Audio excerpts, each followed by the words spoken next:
चौथा बना गया है। अभी तक कोई ब्राह्मण देवता के घर में संतान नहीं है। अच्छा, आत्मदेव का अर्थ जानते हो क्या है?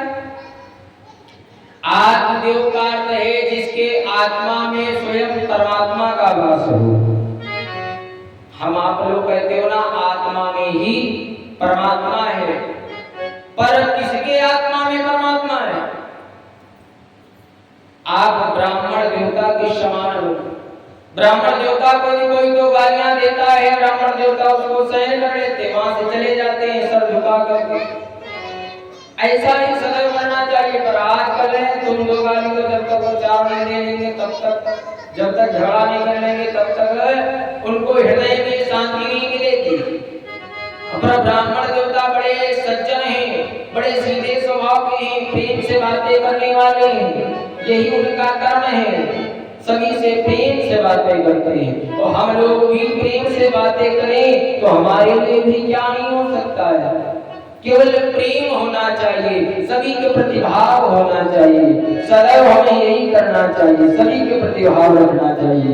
यदि आप ऐसा करते हो ना तो आपके जो हितैषी होते हैं, जो प्रेम करने वाले होते हैं, जो हमारे गांव के होते हैं, पड़ोस के होते हैं, रिश्तेदार होते हैं, वो भी हमारे हितैषी बन जाते हैं, हमसे प्रेम करने लगते हैं।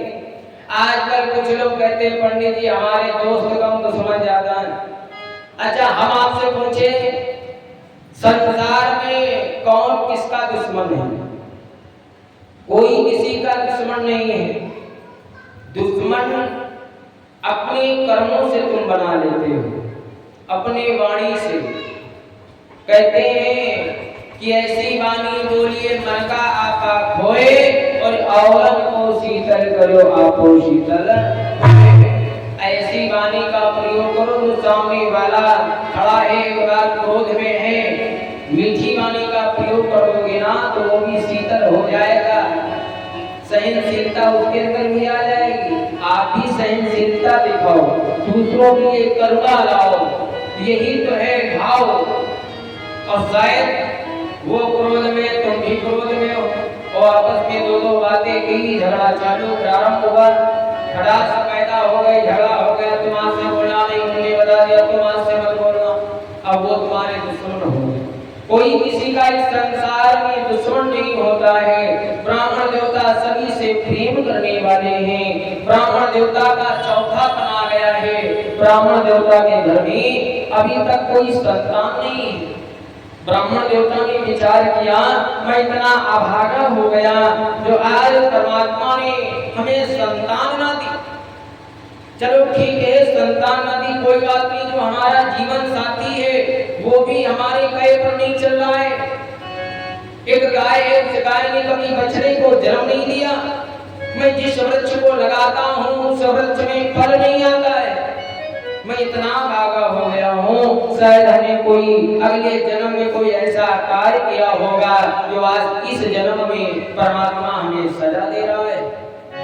श्रोताओं, कहते हैं ब्राह्मण देवता ने विचार किया शायद हमारे भाग्य में सुख ही ना हो,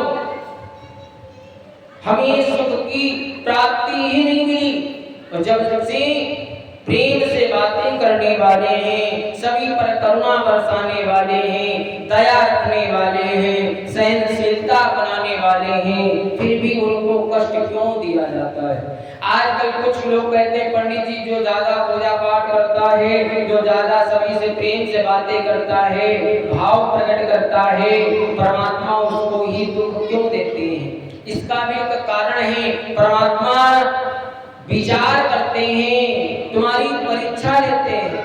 कैसी परीक्षा लेते हैं? विचार करते देखते हैं हमारा भक्त कितनी कठिन परिस्थितियों को झेल सकता हमारे लिए आने के लिए। और शायद तुमने आज कठिन परिस्थितियों को झेला है, परमात्मा के लिए 2 कदम तुम चले हो ना तो परमात्मा भी तुम्हारे लिए 10 कदम आगे बढ़ करके आएगा।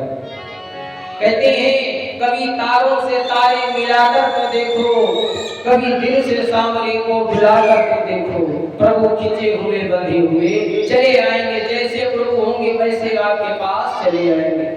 प्रभु आपने हम पर दुख क्यों डाल दिया, इतने हमें कष्ट क्यों दिया, शायद हमने कोई ऐसा कर्म किया हो जो आज हमको भगवान इस जन्म में सजा दे रहे हैं।